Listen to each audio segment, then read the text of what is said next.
السلام عليكم ورحمة الله وبركاته.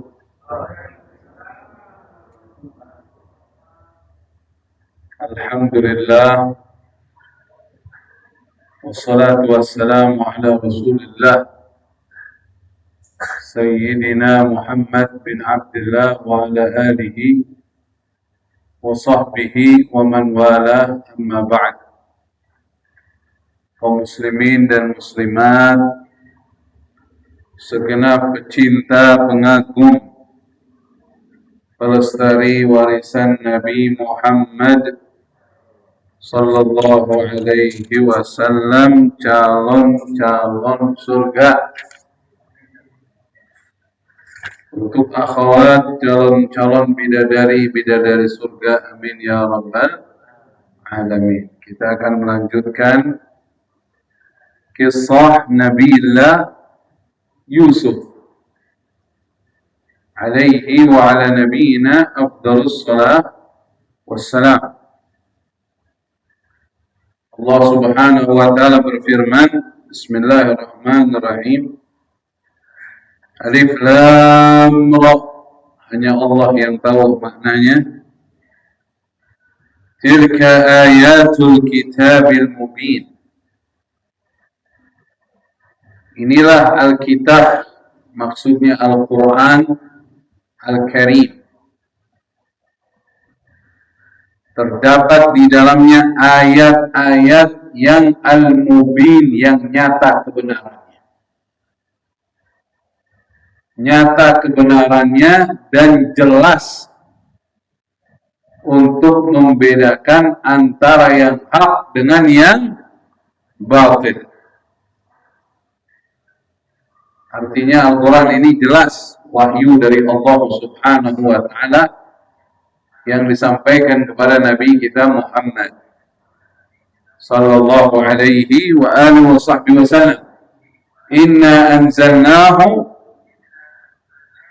sesungguhnya kami telah menurunkannya, Qur'anan, namanya Qur'anan, sebagai bacaan.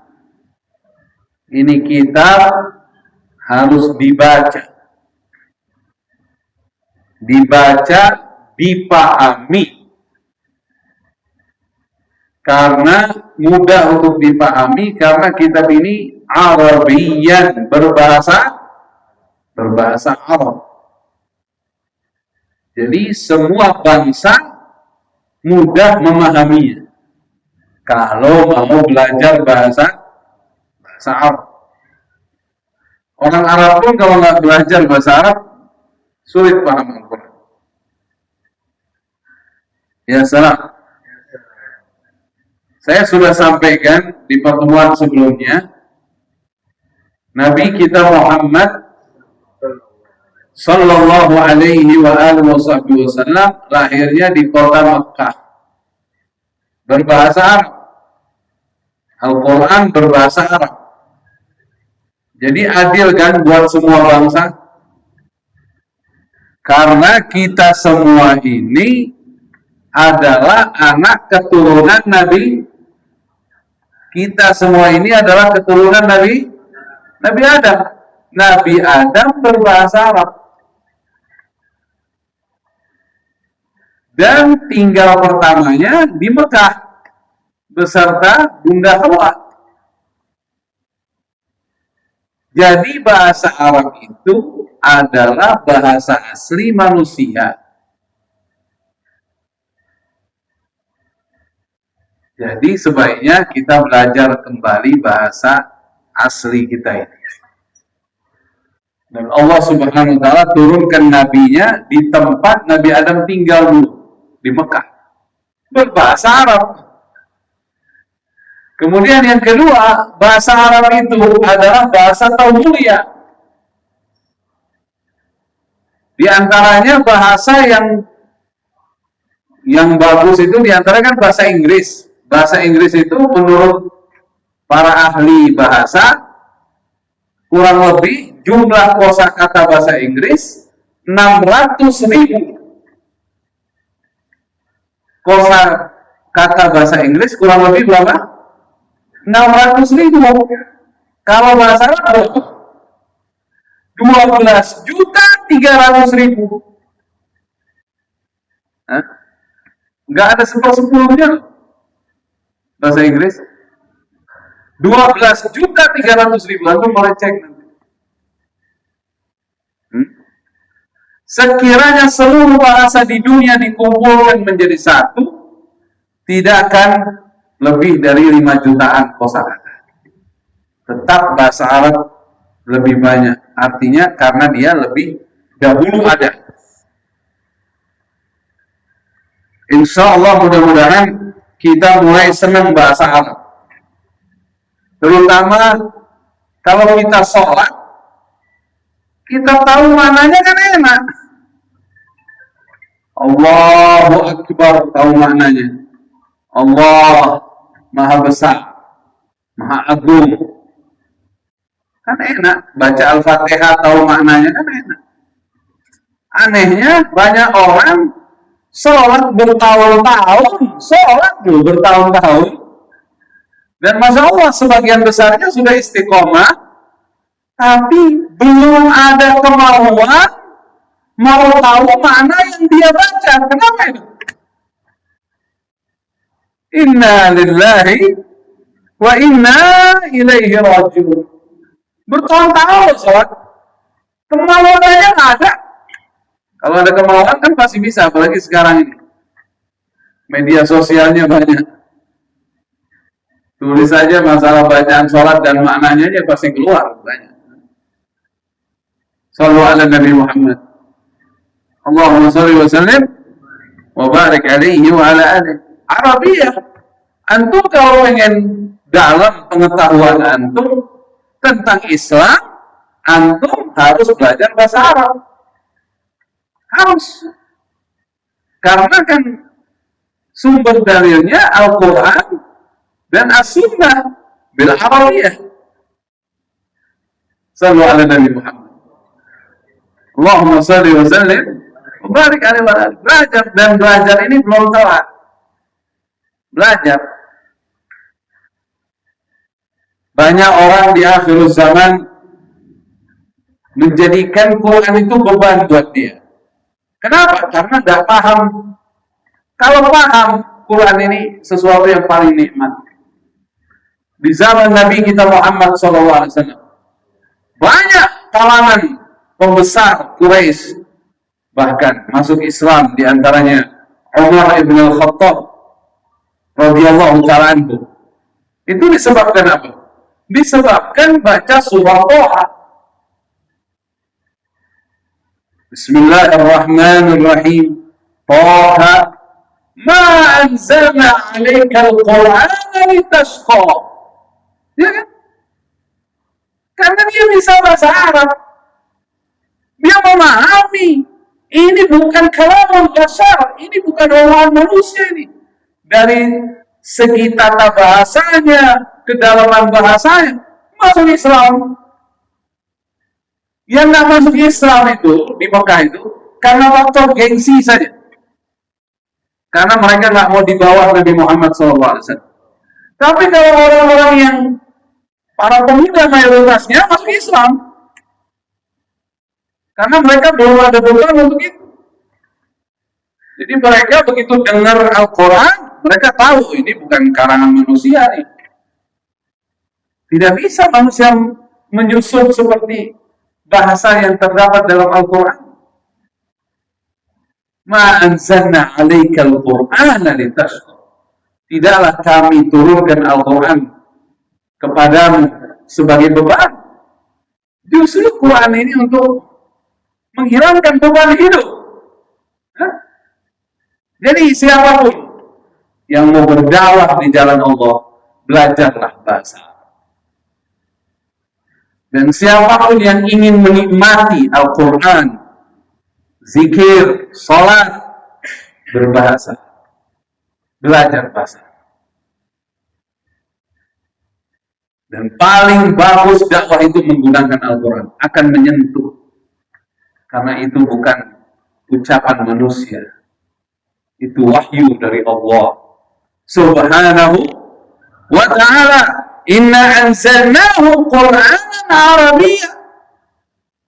Kenapa berbahasa Arab ya Allah? La'allakum ta'qilun. Ay la'allakum tafhamun, agar kalian mudah memahaminya. Lewat bahasa Arab kita kalau udah belajar bahasa Arab nanti lebih mudah pahamnya dengan bahasa Arab. Dibanding lewat terjemahan. Iya. Artinya menggunakan akalmu untuk kamu paham akan firman Allah Subhanahu wa ta'ala. Karena Al-Quran ini diturunkan, dibaca untuk dipahami, karena sebagai petunjuk hidup. Nah kalau nggak belum dipahami, terus gimana? Dibaca saja ada barokahnya, bukan tidak ada, ada. Tapi lebih daripada itu, sebagai seorang mukmin, dia tidak boleh puas hanya sekedar baca. Dia ingin memahami. Karena apa? Dengan memahaminya, dia tahu cara hidup yang benar, sesuai petunjuk Sang Pencipta Allah Subhanahu wa ta'ala. Kemudian dia bisa mendakwahkannya. Jangan dulu sampai keluar hadis balighu anni walau ayat. Kata Nabi, sampaikan dariku walaupun satu ayat. Tahu nggak sebabnya kenapa? Karena dulu sahabat sebagian tidak berlama-lama dengan Rasulullah, baru beberapa hari masuk Islam. Ada yang baru 1 pekan, ada yang baru 1 bulan di Madinah. Nabi benar, keluar dakwah. Ya Rasulullah, saya baru hafal 1 ayat. Ada yang saya baru hafal beberapa ayat. Balighu anni walau ayat. Karena dulu kan belum dimusafkan. Jadi ada sahabat baru masuk Islam, dia cuma punya modal 1 ayat disuruh dakwah. Tapi bayangkan, dengan 1 ayat firman Allah itu, kalau dipahami, diamalkan, bisa menyebabkan orang banyak masuk Islam. Sallu ala Nabi Muhammad. Allahumma salli wa sallim wa barik alaihi wa ala alihi. Nahnu naqussu alaika ahsanal qasasi bima awhayna ilaika hadzal Qur'an wa in kunta min qablihi laminal ghafilin. Allah Subhanahu wa ta'ala berfirman, kami mengisahkan atasmu wahai Nabi Muhammad sallallahu alaihi wasallam. Kalau di Quran ada kata kami, itu artinya Allah Subhanahu wa ta'ala mengikut sertakan makhluk dalam pengisahannya.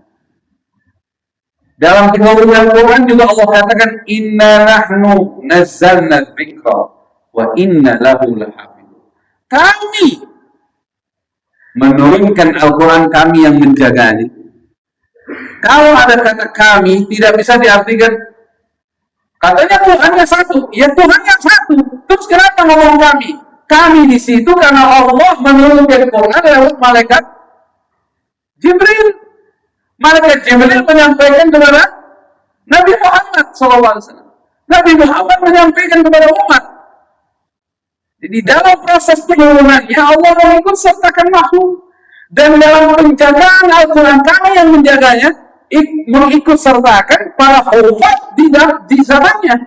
Kalau sekarang ada Al-Quran salah cetak, yang kasih tahu Allah, mengilhami para ahli Quran di zaman pas baca, ketahuan ada salah nih, cetakan itu balik tarik nih. Yang sebenarnya Allah, tapi mengikut sertakan apa? Makhluk di zaman itu. Tapi permasalahan akidah, Allah tidak pernah bilang kami, aku. Untuk masalah tauhid, contoh firman Allah Subhanahu wa ta'ala kepada Nabi Musa alaihi salatu wassalam di surat Al-Baqarah, innani anallah, innani anallah la ilaha illa ana fa'budni wa aqimis salata li dzikri. Semua ayat yang menyatakan tentang ubudiyah, penyembahan kepada Allah, tidak ada kata kami, aku. Innani anallah. Apa kata Allah di surat Taha ya? Innani anallah, sesungguhnya aku adalah Allah, kata Allah. La ilaha illa ana, tidak ada Tuhan selain aku. Fa'budni, maka sembahlah aku. Wa aqimis salata li dzikri, dirikan salat untuk mengingatku. Wa ma khalaqtul jinna wal insa illa liya'budun. Karena ini berbicara ibadah. Allah menggunakan kata aku. Tidak ada kami. Kami dalam beberapa ayat itu karena dalam penyampaiannya mengikut sertakan makhluk. Tapi kalau untuk urusan akidah, tauhid, Allah menggunakan aku, tidak ada kata kami. Tidak ada kata sembahlah kami, tidak ada. Ya, cari ayat Quran mana sembahlah kami, tidak ada. Sembahlah aku, kata Allah. Fa'budni wa aqimis salata li dzikri. Ya. Sallu ala Nabi Muhammad. Ya. Sekarang para hadirin, ketika Allah hendak mengisahkan kisah yang terdapat dalam Al-Quran, lewat malaikat Jibril menyampaikan kepada Nabi kita Muhammad, dan Nabi Muhammad SAW menyampaikan kepada kita. Itu Quran min Allah Azza wa Jalla. Nahnu naqussu alaika, kami mengisahkan atasmu, wahai Nabi Muhammad, ahsanal qasas, ahsanal qasas, sebaik-baik kisah. Dikatakan kisah, al-qasas itu jamak dari kisah. Kisah, kisah. Al-qasas, kisah-kisah. Kenapa dinamakan kisah? Dalam Al-Quran sebaik-baik kisah. Pertama, karena ini kisah nyata, pernah terjadi, bukan fiktif. Kisah nyata, pernah terjadi. Ada orangnya, ada zamannya, ada kejadiannya. Dan yang mengisahkan adalah yang maha benar, sang pencipta langit dan bumi dan segala isinya, dan yang menciptakan takdir, Allah Subhanahu wa ta'ala. Kisahnya dari Allah. Kedua, kisahnya benar terjadi, bukan film-film bikinan manusia, fiktif itu, karangan, hayalan orang. Ada kejadian gini dibikin hayalan, atau dari kisah nyata tapi dibikin hayalan juga. Kalau kisah dalam Al-Quran, hasanah qasas. Pertama, kisahnya dari Allah. Kedua, kisah nyata. Kisah nyata yang tidak dibumbui. Kisah nyata. Sallallahu alaihi Nabi Muhammad. Sedangkan kisah yang terjadi belakangan ini banyak kisah buatan. Dan Al-Quran ini didatangkan oleh Allah untuk mengklarifikasi kisah-kisah yang selama ini dipersalahkan oleh manusia karena hawa nafsu mereka. Kullan naqussu 'alaika min anba'ir rusul ma nuthabbitu bihi fu'adak wa ja'aka fi hadhihi al-haqq wa maw'izah wa dzikra lil mu'minin. Sebagian dari kisah para rasul kami mengisahkan kepada wahai Nabi Muhammad sallallahu alaihi wasallam untuk meneguhkan iman di dada. Jadi kisah para nabi ini menguatkan tauhid kita pada Allah, bahwa semua nabi beragama Islam. Semua, dari Nabi Adam sampai dengan Nabi kita Muhammad alaihim wa ala nabiyina afdhalus salatu wassalam, la ilaha illallah. Semuanya membawa kalimat tauhid la ilaha illallah. Termasuk Nabi Isa mengatakan la ilaha illallah. Agama Islam, semuanya beragama Islam. Inna dina indallahi Islam. Sesungguhnya agama yang dibenarkan di sisi Allah Subhanahu wa ta'ala adalah agama Islam. Sallu ala Nabi Muhammad.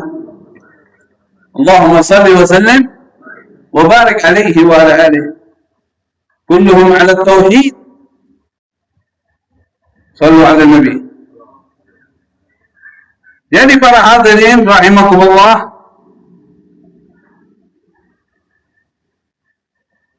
di dalam Al-Quranul Karim Allah Subhanahu wa taala berfirman, A'udzu billahi minasyaitonir rajim, di surah Ali Imran ayat 52, bahwa Nabi Isa dan pengikutnya adalah muslim, agamanya Islam. Ali Imran ayat berapa? 52. Falamma ahassa Isa minhumul kufra qala man ansari ila Allah, man ansari ila Allah. Ketika Nabi Isa bertanya kepada para pengikutnya, siapa yang akan membantuku dalam mensiarkan ajaran Allah Subhanahu wa ta'ala, qala al-hawariyuna, berkata al-hawariyun adalah murid setia dari Nabi Isa alaihi salatu wassalam, nahnu ansarullah, kamilah pejuang agama Allah Subhanahu wa ta'ala. Amanna billah, kami semua beriman bahwa Allah itu Esa, satu. Washhad, dan bersaksilah wahai Nabi Allah, bi anna muslimun, sesungguhnya kami muslim. Sesungguhnya kami muslim. Agamanya Islam. Sallu ala Nabi Muhammad. Allahumma salli wa sallim wa barik alaihi wa ala alihi. Kemudian para hadirin dan hadirat, ja'a al-Quran liyusahiha hadhihi al-akhta'. Didatangkan Al-Quran untuk membenarkan kisah-kisah yang selama ini dipersalahkan oleh manusia karena hawa nafsu mereka. Ada banyak kisah para nabi yang tidak benar disampaikan oleh oknum ahli kitab di masa itu, diluruskan dengan Al-Quranul Karim yang diturunkan oleh Allah Subhanahu wa ta'ala kepada Nabi kita Muhammad SAW. Ada kalanya tidak sedikit dari mereka mengisahkan kisah para nabi itu dengan kisah yang tidak layak. Al-Quran datang untuk mengklarifikasi, ini loh kisah yang sebenarnya. Makanya dikatakan kisah yang dalam Al-Quran ahsanul qasas. Kenapa? Karena dari Allah, kisahnya kisah nyata, kisahnya kisah benar, dan kisahnya bisa jadi nasihat. Lu mau itu? Kisahnya bisa jadi apa? Nasihat. Wa dzikra lil mu'minin, pelajaran bagi orang-orang beriman. Nahnu naqussu 'alaika ahsanal qasas. Ada yang mengartikan, sebagian ulama, maksud dari ahsanal qasas di surah Yusuf ini adalah semua kisah dalam Al-Quran ahsanal qasas. Semua kisah yang diwahyukan Allah kepada Nabi kita Muhammad sallallahu alaihi wasallam adalah ahsanal qasas. Ada yang mengartikan begitu. Ada sebagian lagi ulama mengartikan ahsanal qasas di sini mengkhususkan pada kisah Nabi Yusuf. Dari semua kisah yang terdapat dalam Al-Quran, ini yang paling bagus dari semua kisah yang terdapat dalam Al-Quran. Jadi ada dua terjemahan. Ada terjemahan pertama, ahsanal qasas, semua kisah dalam Al-Quran ahsanal qasas, sebaik-baik kisah. Ada lagi yang mengartikan dari semua kisah terbaik itu adalah salah satunya kisah Nabi Yusuf ini yang akan dikisahkan. Bima, dengan apa? Auhayna ilaika, yang telah kami wahyukan kepadamu wahai Nabi Muhammad sallallahu alaihi wasallam, hadzal qur'ana, Quran ini, wa in kunta, yang mana sebelumnya kamu min qablihi, dari sebelumnya, la minal ghafilin, tidak tahu tentang kisah ini. Artinya kamu tahu setelah diberikan wahyu oleh Allah Subhanahu wa ta'ala. Sallu ala Nabi Muhammad. Allahumma salli wa sallim wa barik alaihi wa ala alihi. Yang harus malu nih kita. Saya mau tanya sama bapak-bapak, ibu-ibu, mau muslimin, muslimat. Udah berapa kali hatam nonton film yang berseri, yang tidak berseri. Udah berapa kali baca buku kisah di luar Quran. Anehnya, masih banyak muslim yang belum membaca betul kisah terdapat dalam Al-Quran. Harusnya kita boleh nanti kita mau baca kisah ini setelah kita baca kisah yang dari Al-Quran. Allah berkisah dengan makhluk berkisah, mana kau dahulu kan? Anehnya, ya semoga Allah ampuni dosa-dosa kita. Semoga Allah ampuni dosa-dosa kita. Kisah dalam Al-Quran dihatamin dulu, lalu kita dengar kisah yang lain. Tokoh di Al-Quran kita kenal dulu, baru kita kenal tokoh yang lain. Harusnya begitu. Betul nggak, Pak? Loh, ini apa sih? Ini kisah yang dari Allah di nomor sekian kan sama banyak orang. Astagfirullahaladzim. Di sini ada kisah nabi-nabi, ada juga kisah tentang orang-orang yang melanggar ajaran Allah yang akhirnya mendapatkan musibah besar dalam hidupnya. Ini kisah yang Allah terangkan di Al-Quran. Seharusnya kalau kita ditawarin nih buku kisah ini bagus, ini ada kisah ini bagus, ini ada film ini bagus, tak dulu. Anda belum hatam, Anda kalau udah baca semua kisah yang dari Allah baru Anda baca. Anda mau baca. Tak dulu, yang kisah Quran dulu Anda mau baca. Ya salah. Nggak tahu, mau sadarnya kapan saya nggak ngerti. Semoga Allah ampuni dosa-dosa kita. Allah rahmatin kita. Dan subhanallah, Allah subhanahu wa ta'ala memisahkan nabi-nabi di dalam Al-Quranul Karim. Itu banyak yang berulang-ulang dikisahkan kembali oleh Allah. Artinya apa? Menunjukkan saking pentingnya kalau mengingat kisah mereka. Jadi ada Nabi Adam, nanti kita di surah Al-Baqarah ketemu Nabi Adam, di surah Taha ketemu lagi Nabi Adam. Di beberapa surat ketemu lagi Nabi Adam. Di surat Al-Baqarah ada Nabi Musa, di surat lain ada Nabi Musa lagi. Artinya Allah subhanahu wa ta'ala selain dari pendalaman kisah, artinya Allah ingin menunjukkan jangan sampai kau jumpa kisah nabi-nabi. Masabi'ul huda. Para nabi itu adalah cahaya-cahaya petunjuk Allah subhanahu wa ta'ala. Kita kenal Allah lewat beliau-beliau, terutama Nabi kita Muhammad sallallahu alaihi wa alihi wasallam. Selalu Nabi Muhammad sallallahu alaihi wasallam dan para sahabatnya, kalau beliau mengalami suatu kejadian, ingatnya dengan kisah nabi-nabi. Itu yang akhirnya menjadi nasihat buat beliau-beliau. Waktu awal-awal dakwah Nabi Muhammad SAW, nggak begitu banyak yang tertarik. Waktu awal-awal di Mekah, belum begitu banyak yang tertarik, belum begitu banyak yang sebenarnya banyak yang tertarik, cuma ada ancamannya. Nah ini pembesar-pembesar Quraisy yang belum beriman, waktu itu mengancam yang masuk Islam, maka dibunuh maka dia, hancurkan. Ini kan dengan ancaman, kalau nggak ada ancaman, ya dari awal bermain. Wah mereka orang Arab semua bisa bahasa Arab. Orang dengar Quran, bohong nggak tertarik. Kalau bisa bahasa Arab, pasti tertarik. Bahkan di dalam riwayatnya itu diam-diam itu Abu Jahal, Umayyah bin Khalaf, itu ada riwayatnya itu.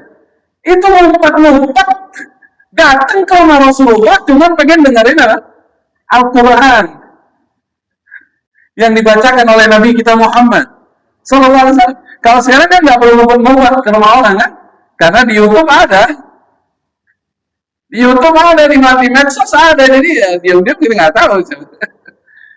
Yang penting mantulkan terus Quran seindah-indahnya, sampaikan terus kisah-kisah Quran menarik loh.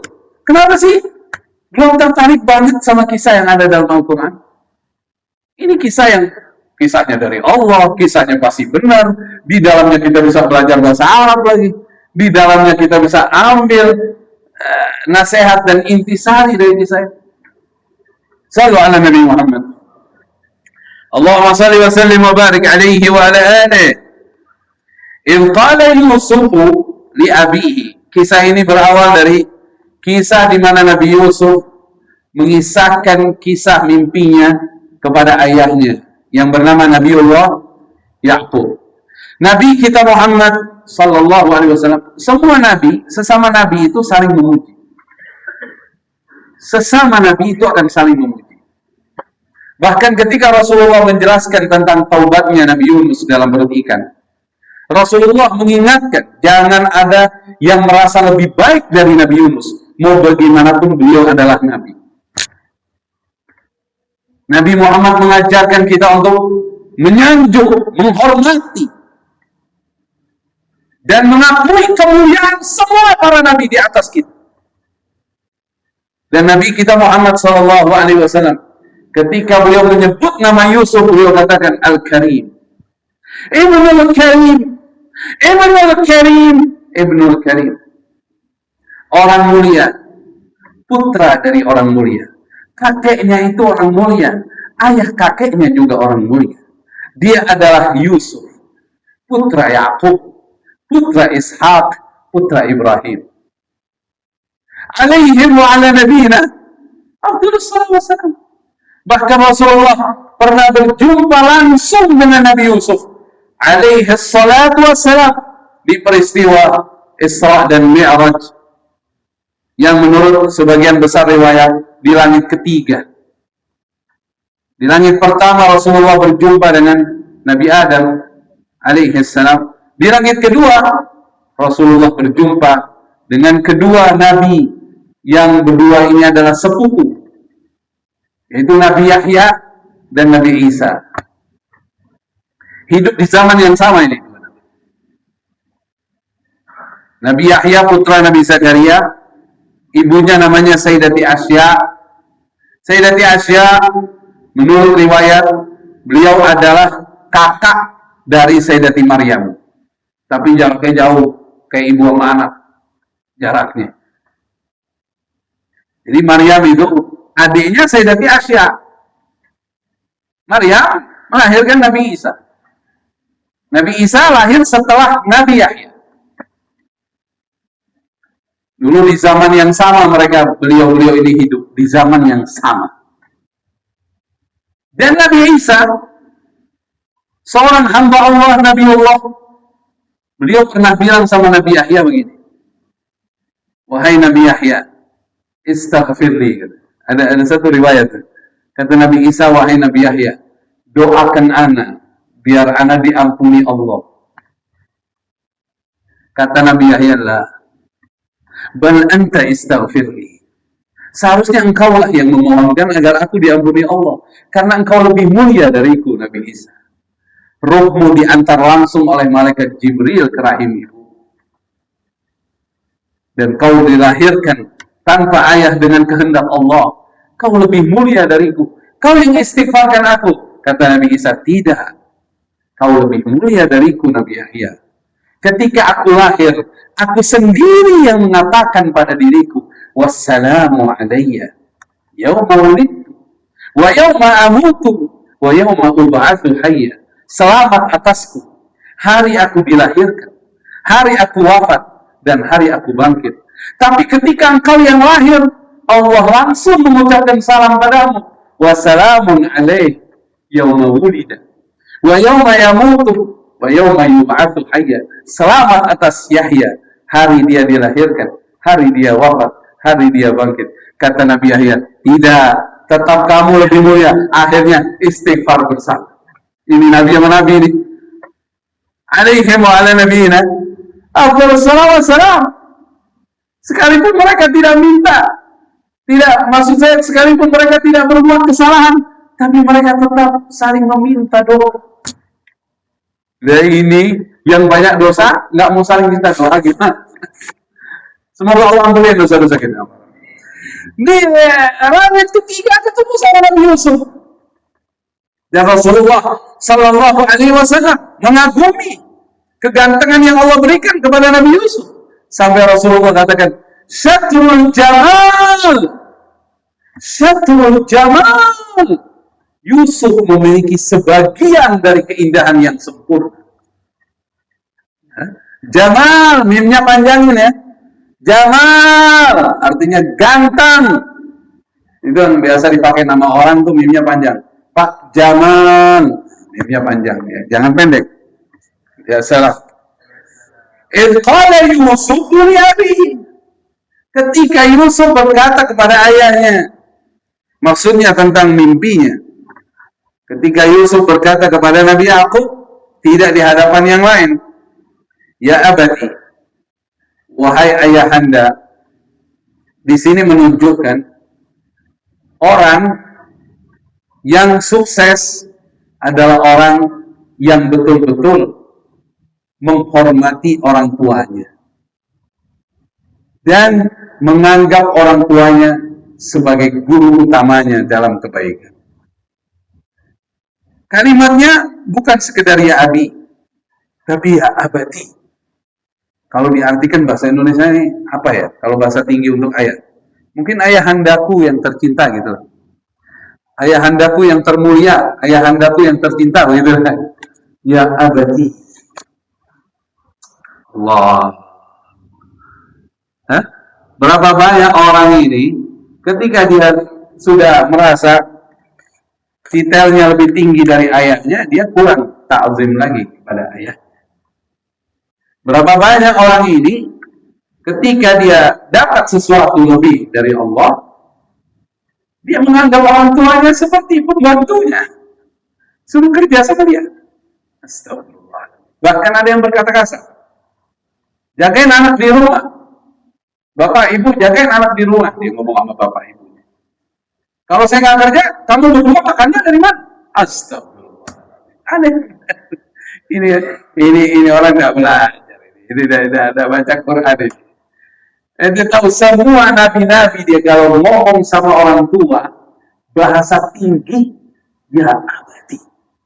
Ini belum tak pretelin yang lainnya nih. Baru bahasa aja nih. Bahasa Nabi Yusuf ke Yakub ya. Nah, enaknya bahasa Arab ini. Hah? Enaknya orang Quran dengan bahasa Arab ini. Ini mendalam. Bukan sekedar ayatku ini. Ya abadi. Wahai ayahandaku yang termulia, terhormat, tercinta, gitu. Itu ya abadi. Nah? Sallu ala Nabi Muhammad. Allahumma salli wa sallim wa barik alaihi wa ala alihi. Terus orang mau mulia tanpa betul-betul tidak bisa, nggak akan bisa dan tidak bisa. Orang bodoh muliakan orang tuanya jadi orang hebat, pasti gitu, ilmu pasti itu. Ya salam, Alam salam Pak Haji datang ya. Jadi dia katakan li abi ya abadi inni ra'aitu. Sesungguhnya aku menyaksikan langsung, maksudnya dalam tidurku. Ahada asyara kaukaba. Ada 11 bintang ayah. Wasyamsa, ada 1 matahari. Wal qamara, 1 bulan. Sesuai jumlahnya kan, matahari cuma 1, bulan cuma 1. Ra'aituhum, aku menyaksikan mereka semua ayah. Li, terhadapku, sajidin, memberikan penghormatan. Ini kan mimpi yang Masya Allah. Seorang anak yang bermimpi begini senang mengisahkan kepada anak ayahnya. Terus kata ayahnya, qala ya bunayya, wahai putraku yang tercinta, la taqsus ru'yaka ala ikhwatik. Jangan kau kisahkan kisah ini pada saudaramu. Karena ini kisah bagus. Ini mimpi cakep. Ini mimpi yang menunjukkan kemuliaanmu. Mereka tidak mimpi seperti kamu mimpi. Kayak kidulah kekaidah. Nanti mereka akan berbuat tipu daya terhadapmu. Mereka akan menghancurkanmu. Disebabkan apa? Mereka sebenarnya orang baik. Tapi ini masalahnya akan terlibat di dalamnya syaitan. Inna syaitana lil insani aduwwun mubin. Sesungguhnya syaitan terhadap manusia itu musuh yang nyata.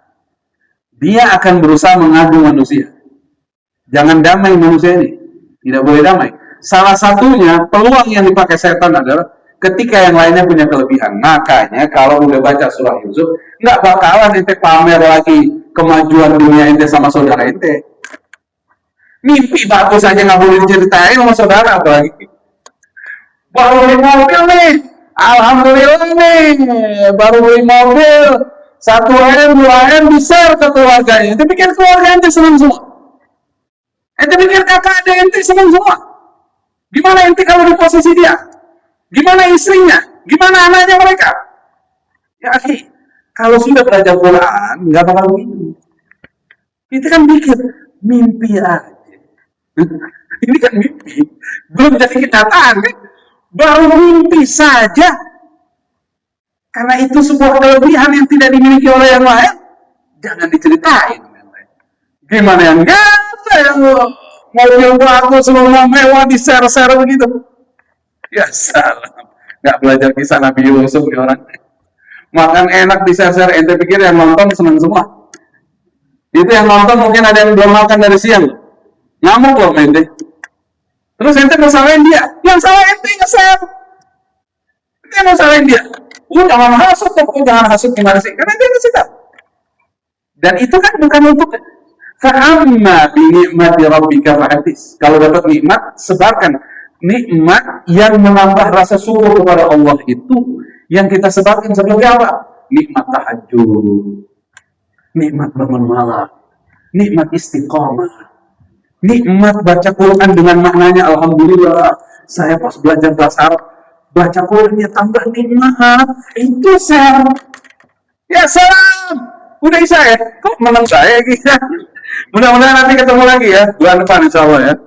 Ya, barakallahu fikum. Subhanakallahumma wa bihamdika asyhadu an la ilaha illa anta astaghfiruka wa atubu ilaik. Wa a'udzu minkum. Wassalamu